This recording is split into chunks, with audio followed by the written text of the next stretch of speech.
আসসালামু আলাইকুম। আমি Arifa Ahmed, authorised representative, Dhaka stock exchange. আপনাদের সকলকে আমন্ত্রণ জানাচ্ছি কাই টিভির নিয়মিত স্টক মার্কেট আপডেট ব্লগে। তো আমরা গত যে সপ্তাহটা ফেলে আসলাম, সেই সপ্তাহটা কিন্তু প্রথম দিকে একটা নেগেটিভ ইন্ডেক্স থাকলে পরও ঠিক শেষের দুদিন কিন্তু আসলে পজিটিভ ইন্ডেক্স ছিল। যেমনটি 4 এপ্রিল 2024 একেবারে লাস্টের যে দিনটা ছিল, সেই দিন কিন্তু মার্কেটটা 20 পয়েন্ট প্লাস ছিল, আর টার্নওভার হয়েছিল 436 কোটি টাকা। তো আসলে মার্কেট যতখানি পয়েন্ট হারিয়েছে, আমাদের স্টকগুলোর প্রাইস যতখানি নেমে গেছে, সেই তুলনায় এই 2 দিন আসলে মার্কেট বাড়াতে বিনিয়োগকারীদের সত্যিকার অর্থে তেমন কোনো বেনিফিট হয়নি। এখনও তারা একটা বড় ধরনের লসের মধ্যেই রয়েছে।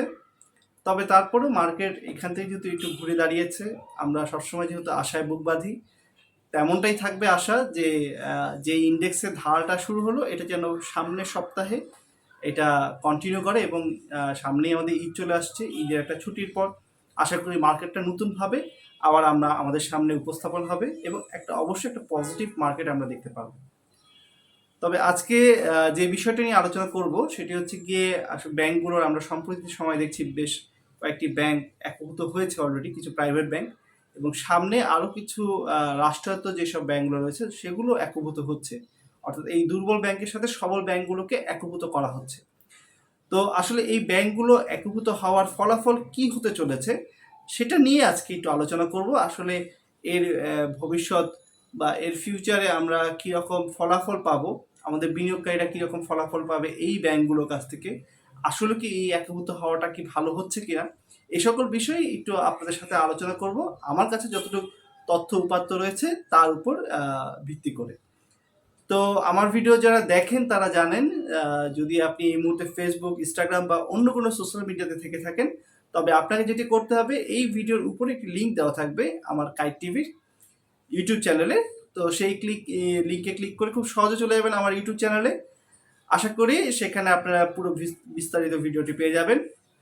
আর যারা এই মুহূর্তে আমার ইউটিউব চ্যানেলে রয়েছেন আমার কাইট টিভিতে, তাদের আর কিছুই করতে হবে না, শুধুমাত্র ইন্ট্রো পর্যন্ত অপেক্ষা করুন। ইন্ট্রোর পর আমরা বিস্তারিত আলোচনা চলে যাব। তো সবার সাথে দেখা হচ্ছে আমার কাইট টিভিতে। ধন্যবাদ।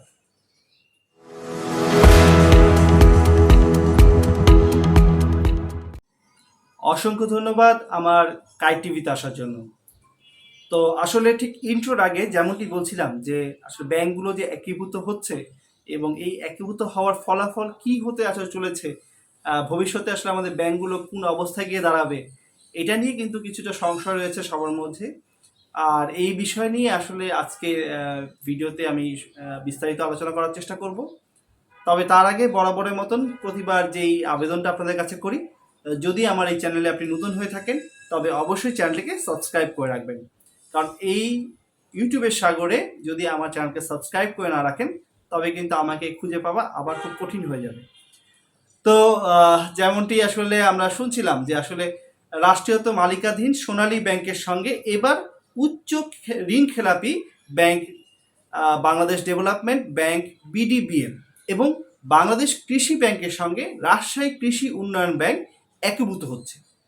এই লক্ষ্যে গতকাল বুধবার বাংলাদেশ ব্যাংকের গভর্নর আব্দুর রউফ তালুকদার সভাপতিত্বে এসব ব্যাংকের এমডিদের নিয়ে একটি বৈঠক হয়েছে বলে জানা গেছে।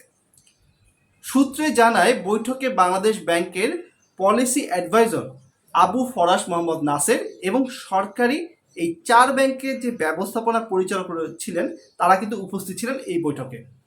আগামী সপ্তাহে এই বিষয়ে আনুষ্ঠানিক ঘোষণার কথা বলা হয়েছে বৈঠক থেকে, অর্থাৎ এই ঘোষণাটা কিন্তু আসবে হচ্ছে সামনের সপ্তাহে। এর আগে আনুষ্ঠানিকতার জন্য এ সকল ব্যাংকের পরিচালক পর্ষদের বৈঠক ডেকে সিদ্ধান্ত নিতে বলা হয়েছে।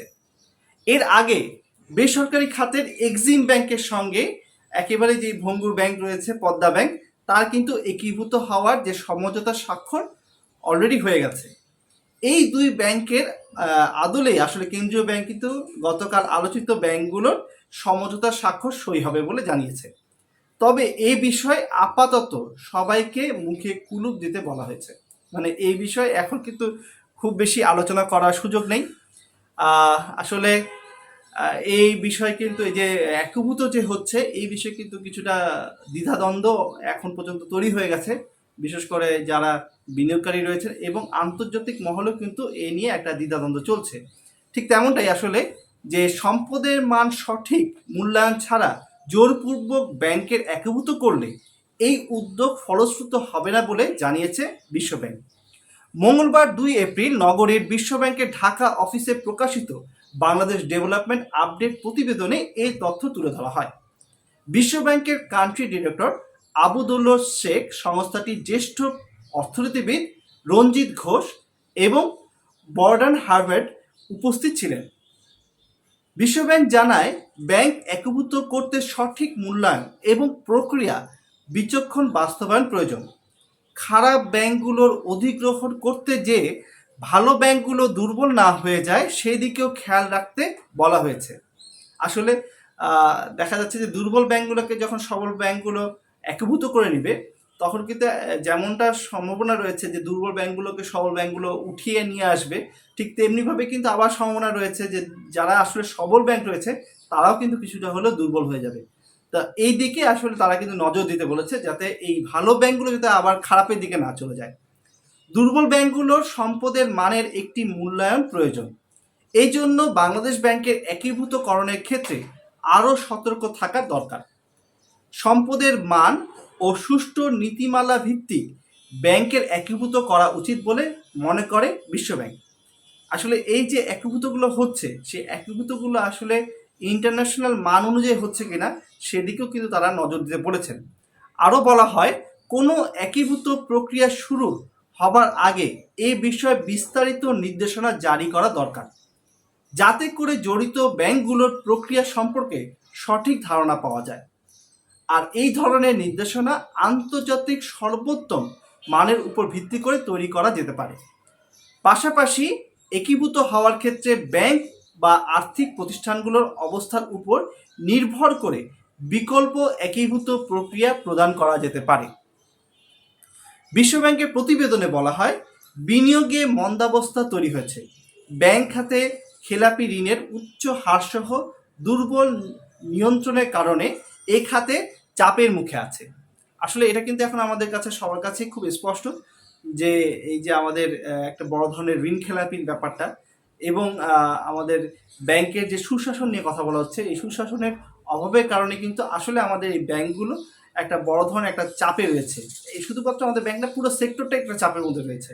আর বাংলাদেশের অর্থনীতি নিয়ে আরও বলা হয়, বৈদেশিক মুদ্রার রিজার্ভ বৃদ্ধি ও মুদ্রাস্ফীতির চাপ কমাতে আর্থিক সংস্থা এবং মুদ্রা একক বিনিময় হার ব্যবস্থার পরিবর্তন করা জরুরি। মুদ্রা বিনিময় হারের অধিকতর নমনীয় বৈদেশিক মুদ্রার বাজারের চাহিদা ও সরবরাহের মধ্যে ভারসাম্য পুনরুদ্ধারে সহায়ক ভূমিকা পালন করবে। অর্থনীতির বৈচিত্র্য এবং অর্থনীতির মাধ্যমে দীর্ঘমেয়াদী স্বাভাবিক অবস্থা পরিবর্তনের সম্ভাবনা বৃদ্ধিতে কাঠামোগত সংস্কার গুরুত্বপূর্ণ। অর্থাৎ এখানে যে আমাদের যে স্ট্রাকচারটা রয়েছে, এই ফাইন্যান্সিয়াল যে স্ট্রাকচারটা আমাদের দেশে, এখানে কিন্তু একটা বড় ধরনের সংস্কার প্রয়োজন, এমনটাই বিশ্বাস করে ওয়ার্ল্ড ব্যাংক, এবং যে বিশ্বাসের কথা থেকেই তারা কিন্তু এই মন্তব্যটি করেছে। আসলে আমাদের দেশ তো এখন সত্যিকার অর্থে একটা অর্থনৈতিক চাপের মধ্যে রয়েছে, এটা বলা বাহুল্য, এটা এখন সবার কাছেই একেবারেই খোলাসা। তবে এই চ্যালেঞ্জটাকে মোকাবেলা করে যদি আমাদের দেশ উঠে আসতে পারে তবেই কিন্তু আসলে একটা বড় ধরনের সফলতা পেতে পারে এই দেশটি। তো আমরা কিন্তু আশা রাখছি সবসময় যে আমাদের যত বড় ধরনের চাপ আসুক না কারো, আমরা সেই চাপটাকে সহ্য করে, আমরা সেই চাপটাকে চ্যালেঞ্জ হিসেবে নিয়ে আমরা সামনের দিনগুলোতে সামনে দিকে এগিয়ে যাব।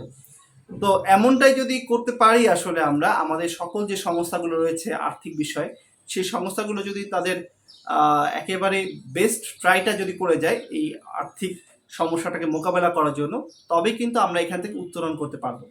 তো আশা রাখি আমাদের অর্থনীতি যে কালো ছায়াটা আমাদের উপর দিয়ে যাচ্ছে, এই ছায়াটা খুব অল্প সময়ের মধ্যে কেটে যাবে, একেবারে কালো মেঘের মতন।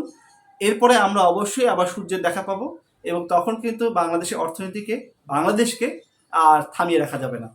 তো এমন প্রত্যাশা করেই আজকের মতন এখানে আপনাদের কাছ থেকে বিদায় নিচ্ছি। আমি আরিফ আহমেদ।